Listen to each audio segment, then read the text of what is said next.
what I really want to talk about tonight, speculate with you about tonight, something I call demoralization, which is the effect in a person of being robbed of his sense of his human value.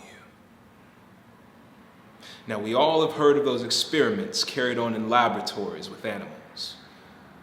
We've all heard of Pavlov's dog. And as I understand it, you have a rat or a mouse or a rabbit in a cage.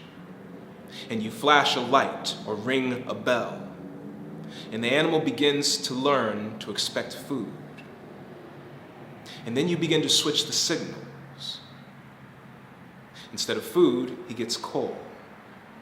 You ring the bell, and nothing happens. You ring the bell, and he's poisoned. You ring the bell, he's killed. You ring the bell, and all of a sudden, a light comes on.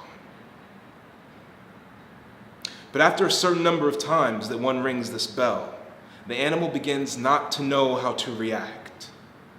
He no longer trusts his reflexes, and he becomes neurotic. The weak overcomes its menace. The strong overcomes itself, which simply means that the reflex which has been established has now been betrayed. And then you don't know where you are. You've been demoralized. A child fresh out of the womb is neither white nor black.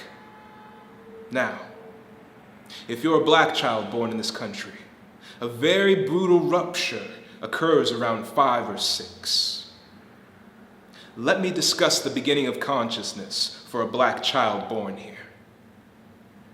When he opens his eyes on what we call the big world, he discovers 2 terrifying things.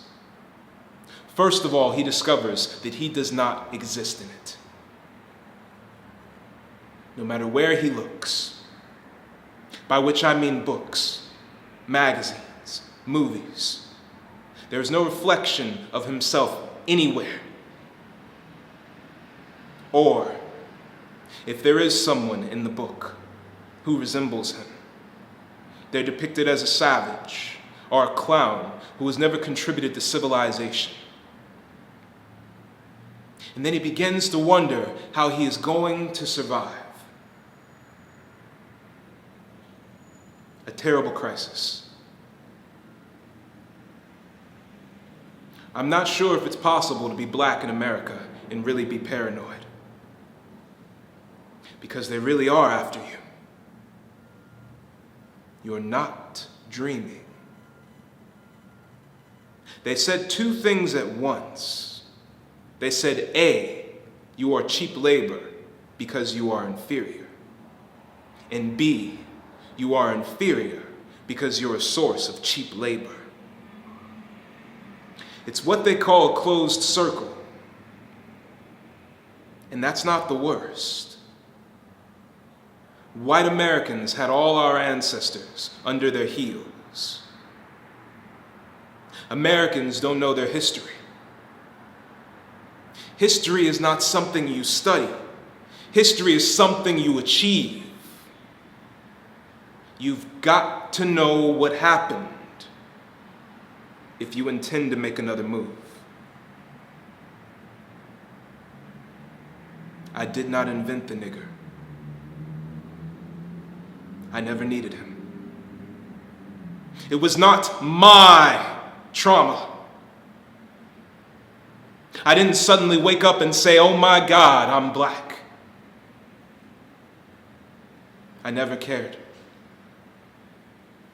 Until I realized how many other people cared. That my nose was flat, and my mouth was big, and my hair was nappy, and my skin was dark.